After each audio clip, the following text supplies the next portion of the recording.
Here's the latest project car. This is actually a personal build for me. It's an 85 Mercury Marquis Fox body chassis. It came to me from, where did I get it from? Kentucky. So it's rust free. That was the main thing. I was looking for a rust free car. I was actually looking for a two-door Fairmont box top, but they're not so easy to come by. So the next best thing was either a wagon or a four-door sedan like this. I've had it for a while now. I got it in the spring. But, so I pulled the 3.8 liter out of it, the C5 Trans.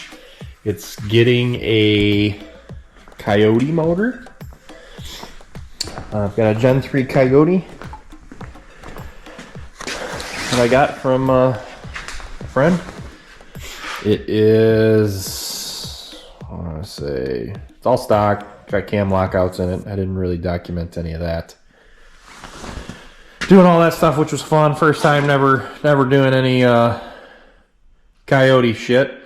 4 cams is a lot more difficult to do than one, like small block Ford stuff.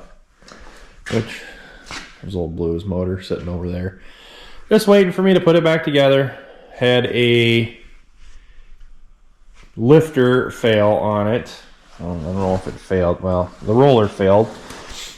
And took a little bit of meat off the cam lobe.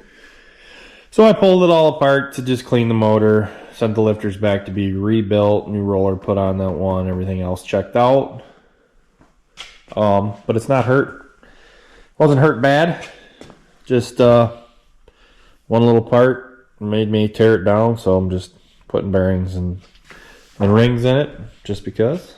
Back to this COYOTE motor. It is, like I said, Gen 3 deal. I had to weld the, I don't know if you're going to be able to see this. So it's got direct injection. I had to block that off. It's going to be getting a Fueltech. Fueltech, or no aftermarket ECUs currently that I know of, run direct injection stuff. So it's actually getting a Fueltech FT550. Putting twins on it. I got a couple VS Racing mirror image turbos over here for it. 6R80 transmission. A friend of mine has that currently. Going through that, I got that transmission from a friend with a little bit of carnage done to it, so and getting that put back together. So this is going to be a legitimate 6-speed auto, COYOTE, air conditioning, twin turbo, no cage in it, at least for now. But I did decide to kind of make the car look a little nicer once it does get done. I did Wild Rides mini tubs.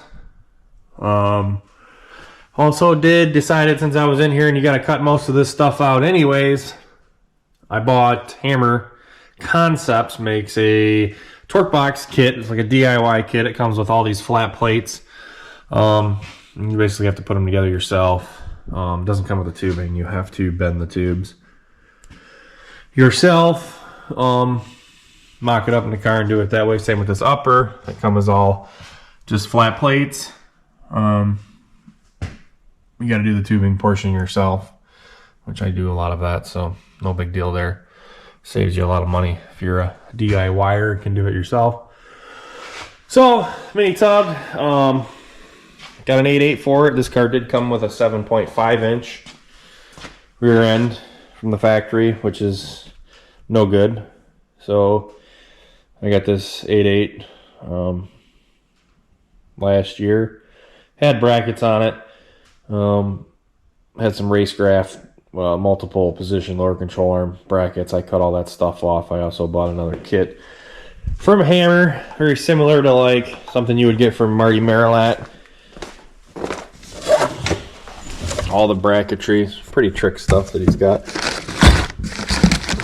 The lower control arm brackets, the doublers, the coilover brackets, Got some tie down tabs from him to put on the rear end. I could say that this rear end's probably going to be nicer than the rear end in my race car, which that needs to be a 9-inch, but we're still going strong, doing 110, 111, 60 foots on an 8.8. Just got to have an extra ring gear on hand in case. Shop's kind of a mess here. I'm doing some polishing on some tubing before I weld it. Got some upper control arms from TRZ for it. I don't have the wheels yet, but I ordered them. They're 3030 Autosports Legends, 15 by 12, 4.5-inch backspace, which is the same that's on my Mustang.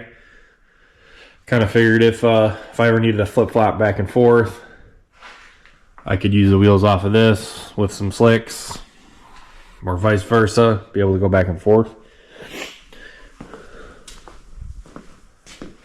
Built some, which they're not done yet, but my own subframe connectors here out of 1 5/8.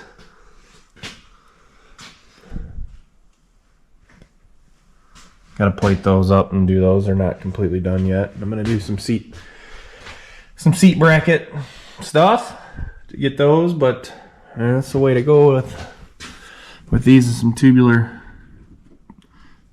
subframe connectors for sure.